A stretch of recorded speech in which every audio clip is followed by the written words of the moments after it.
Всем привет! Меня зовут Наташа, и это моя история. С виду может показаться, что у меня милая и хорошая семья. Папа, мама, сестра Катя и я. Вы также можете подумать, что мы даже дружны и поддерживаем друг друга. Да, сейчас мы все хорошо общаемся, и у нас нет никаких скандалов и ссор. Но было время, когда я чувствовала себя изгоем в своей же семье.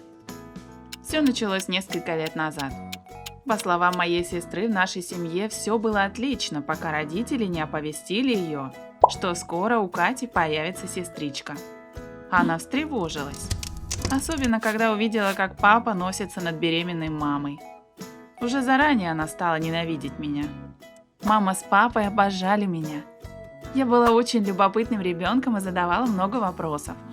А так как родители были постоянно на работе, я брала пример с сестры. Но, к сожалению, она постоянно пихала и обзывала меня.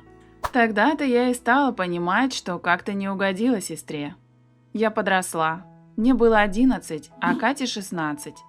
Я приходила домой и сразу же получала от сестры список дел, которые должна была выполнить до прихода родителей. Сначала я подумала, что так и надо, потому каждый раз убирала дома после школы, мыла полы, посуду, ванную, выносила мусор, пылесосила, убирала за котом. Чувствовала себя настоящим рабом. Родители приходили с работы, нахваливали и гладили Катю по головке за то, что она так хорошо прибирает дом. Даже ни одной пылинки на поверхности нет. Мне стало обидно, что родители думают, что это Катя все поубирала. Но сказать им напрямую я не могла. Скромная я, что ли? Как-то раз я пришла домой и в который раз получила от сестры список дел на день. Я отказалась и ответила, что не буду этого делать. Катя взбесилась и стала на меня кричать. Я еще никогда не видела ее такой злой. Она орала, чтобы я немедленно бралась за тряпку. Завязалась ссора. Я никак не реагировала на ее слова. В отместку она схватила меня за руку и потащила в кладовую. Забросила туда и выключила свет, хотя она знала, как сильно я боюсь темноты.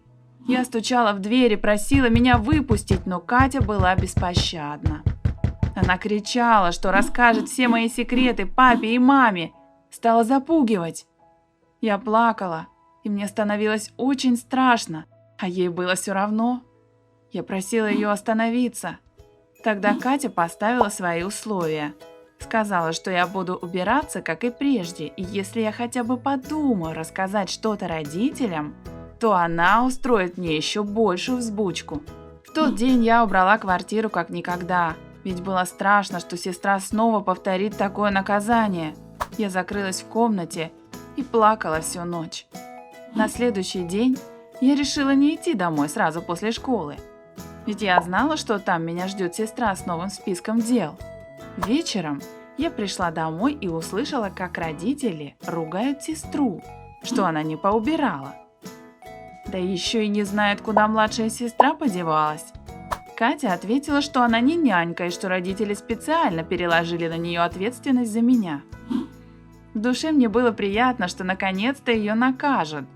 Я пошла переодеваться в свою комнату, но вдруг за мной зашла сестра. Катя была в ярости и даже замахнулась на меня. И тут мы обе услышали, как в комнате идут родители. Катя опустила руку и сделала вид, что ничего не происходит, и в этот момент я кое-что поняла. Что Катя в присутствии родителей не сделает так, как вчера, и что она сильная только когда их нет дома. Мама зашла в комнату и попросила прощения за то, что они с отцом не уделяли нам должного внимания, и что теперь все будет по-другому. Я не сдала сестру, да и Катя, мне кажется, поняла, что такие выходки чреваты последствиями, потому прекратила себя так вести. Через пару лет она поступила в университет и переехала в общежитие, а я, наконец, смогла вздохнуть с облегчением.